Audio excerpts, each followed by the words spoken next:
हरि ओम इदं राष्ट्राय इदं न मम। आज भाद्रपद मास के शुक्ल पक्ष की दशमी विक्रमी संवत 2082।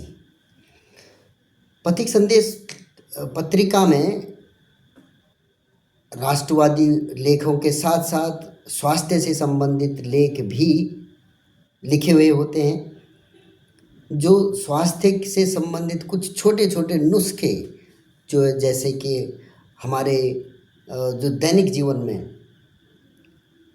प्राचीन काल से किए जाते थे, अब बीच में वो जो भूले भूले बिसरे नुस्खे हैं उनको भी लाकर हमारे सम्मुख रखने का प्रयास करती है। आज हम ऐसे ही एक लेख की चर्चा करेंगे। पहले उसका पाठन करेंगे, फिर उसकी चर्चा करेंगे। बरसात का मौसम है, हालांकि ये सितंबर शुरू हो गया है, परंतु इसके बाद भी स्थिति ऐसी है कि लगता है पर लगातार बारिश होती रहेगी, आगे 2-3 दिन और होती रहेगी, ऐसा अनुमान है। और साथ में जैसी बारिश और धूप बीच में जब आ जाती है तो उमस हो जाती है। तो उमस के ऐसे मौसम के लिए इस पत्रिका में जो अगस्त की थी, इसमें ये नुस्खे डाले गए हैं, उनका पाठन करते हैं। मुझे विश्वास है आप लोगों को पसंद आएगा। इसी अनुरोध के साथ कि राष्ट्रवादी पत्रिकाओं को सब्सक्राइब करें, उनको खरीदें, राष्ट्रवादी लेखकों की पुस्तकों को पढ़ें, क्योंकि आज के इस युग में बहुत आवश्यकता है, इसकी बहुत आवश्यकता है। लेख प्रारंभ करते हैं। स्तंभ है स्वास्थ्य संदेश। पत्रिका लिखती है कि उमस भरी गर्मी में राहत दे आयुर्वेदिक स्नान। कई लोग, मैं भी पहली बार ऐसा पढ़ रहा हूँ, आयुर्वेदिक स्नान का एक तरीका, आयुर्वेदिक स्नान। अब देखते हैं उसमें क्या क्या बोलते हैं। आयुर्वेदिक जीवनचर्या में नियमित स्नान खास तौर पर महत्वपूर्ण है, जो शरीर में वात, पित्त और कफ संतुलित करता है।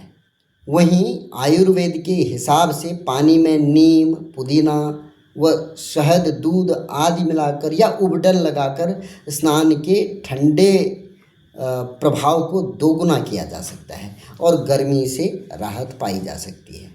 उस विभिन्न तरीके के स्नान की चर्चा इसमें लिखी गई है।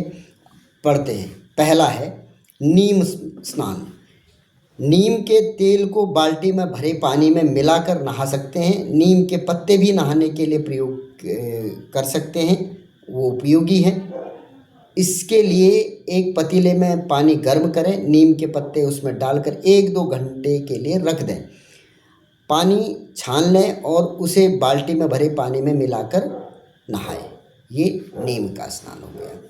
पुदीना स्नान। माइक्रोबायल गुणों से भरपूर पुदीने का सेवन ही नहीं, नहाना भी शरीर को ठंडक और ताजगी प्रदान करता है। पतीले में उबले पानी में पुदीने के पत्ते डालकर 1-2 घंटे के लिए रख दें। पानी छानकर नहाने के पानी में मिला लें। नारियल तेल से स्नान। नहाने के हल्के गुनगुने पानी में कुछ बूंदें नारियल के तेल की मिलाकर नहाने से शरीर के को विषैले पदार्थों से मुक्ति और राहत मिलती है। इससे चमड़ी चमकदार और मुलायम बनी रहती है। दूध व शहद से स्नान। दूध व शहद स्नान से चमड़ी में नमी का संतुलन बना रहता है, त्वचा में चमक आती है और रंग निखरता है। 2 कप क्रीम मिल्क में 3-4 चम्मच शहद मिलाकर तैयार मिश्रण को पानी में मिलाकर स्नान करें। 5वां है नींबू स्नान। पसीने के लिए लेमन बाथ बहुत फ़ायदेमंद है। नींबू के रस को नहाने के पानी में मिला सकते हैं या एक मग्गे में नींबू निचोड़कर रख लें। स्नान के आखिरी में इस नींबू वाले पानी को अपने शरीर में डाल लें। गुलाब स्नान, छठा। गुलाब के फूलों को रात में भिगो लें, सुबह इस पानी से नहाएं। आप गुलाब जल की कुछ बूंदें पानी में मिलाकर भी नहा सकते हैं। 7वां है सिरका स्नान। नहाने के पानी में करीब 1/4 कप सफ़ेद सिरका, गुलाब जल और चंदन के तेल की बूंदें मिलाकर नहाना फ़ायदेमंद है। तो ये उमस भरा मौसम है, इसमें अलग अलग तरीके के हमारे स्नान के आयुर्वेदिक स्नान की जो पद्धतियाँ हैं वह बताई गई हैं। मैं पढ़ रहा हूँ, परंतु मुझे भी आज ही पहली बार इतने सारे स्नान के बारे में पता चला है। हम इस पत्रिका के वास्तव में धन्यवाद दिए। कई सारी चीज़ें हैं, कई क्षेत्र जैसे स्वतंत्रता संग्राम सेनानियों के बारे में ये ऐसे ऐसे नाम हमें बताती हैं जिनके बलिदान के बारे में हमें पता ही नहीं है। ऐसे ही स्वास्थ्य संबंधित कोई नुस्खे होते हैं, ऐसे कला से संबंधित कोई चीज़ें होती हैं। बाल जगत में छोटी छोटी जो पंचतंत्र की कहानियाँ या अन्य कहानियाँ जो प्रेरित कर सकने वाली हैं, वो सब इसमें होती हैं। अब इसके अगला एक हिस्सा छोटा और है, बदलते मौसम के लिए घरेलू नुस्खे। जो जुकाम और बुखार का घरेलू इलाज जो है उसके बारे में भी लिखा है। हल्दी वाला दूध। एक्सपर्ट के मुताबिक सर्दी जुकाम या बुखार से राहत पाने के लिए बच्चों को हल्दी वाले दूध का सेवन बड़ा असरदार माना जाता है। हल्दी में एंटीसेप्टिक और एंटीबैक्टीरियल गुण पाए जाते हैं जो संक्रमण से लड़ने और गले की खराश में राहत देने का काम करते हैं। इसलिए सोने से पहले गुनगुने दूध में थोड़ी सी हल्दी मिलाकर बच्चों को पिला दें। गुनगुना पानी।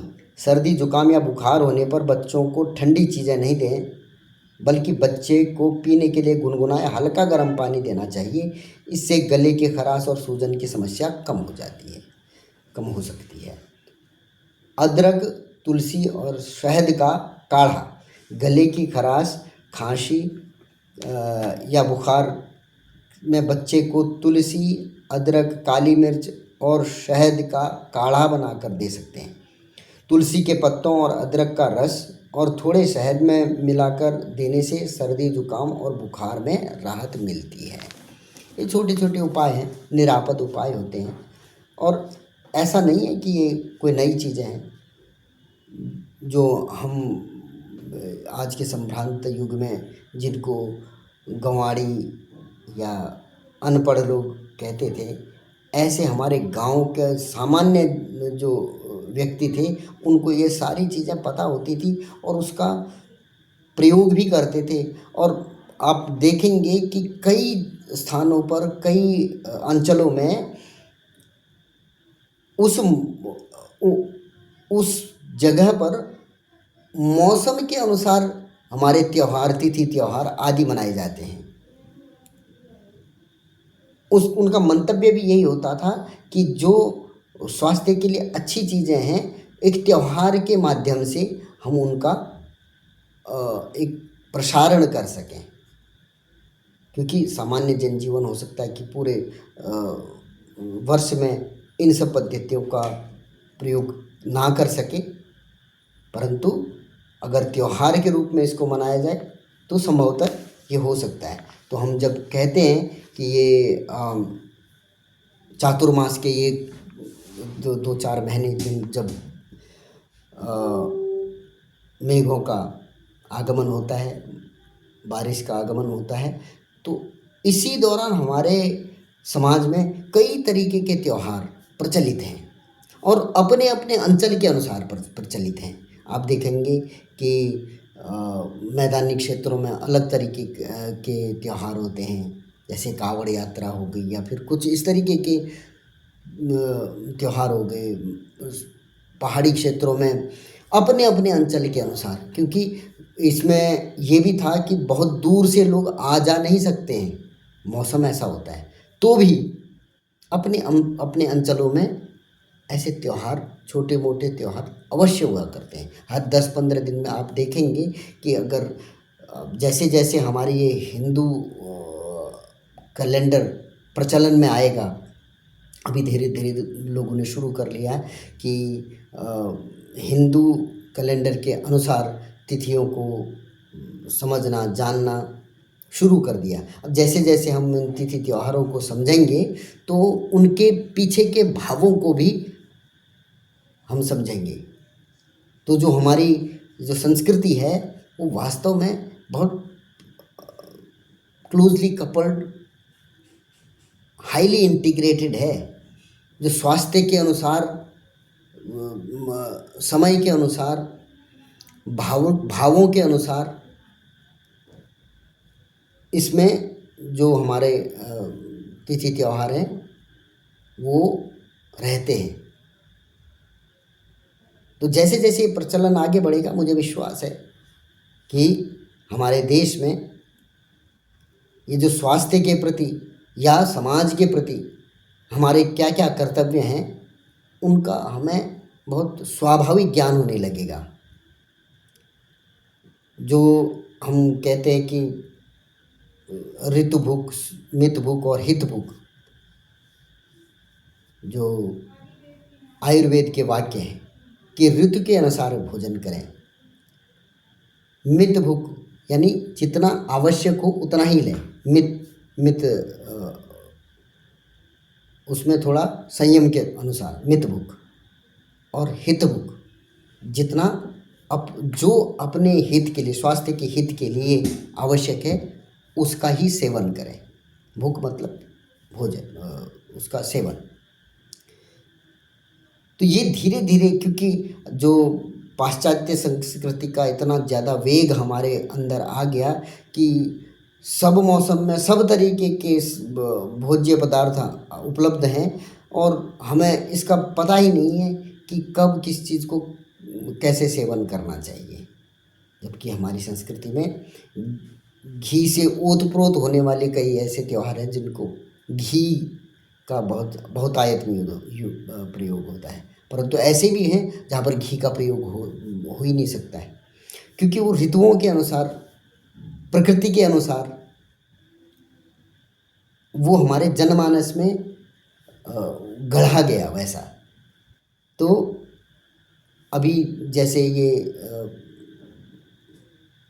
पथिक संदेश में ये लेख छपा है, ये लेख ऐसा लगता है कि कोई नई चीज़ ये लेके आए हैं, ऐसा नहीं है।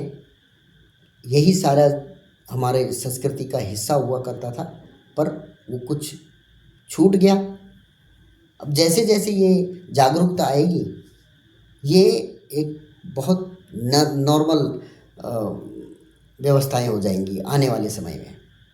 जो ये अलग अलग तरीके के स्नान, नीम से स्नान, पुदीना स्नान आदि आदि, क्योंकि अब लोगों के पास रिसोर्स की कमी नहीं है, और जैसे ये प्रोमिनेंस में आएंगे, क्योंकि जब पता चलता है कि जो पश्चिमी तंत्र जिस स्वास्थ्य तंत्र को लेके आता है उसके साथ बहुत सारी बुराइयां भी आ जाती हैं।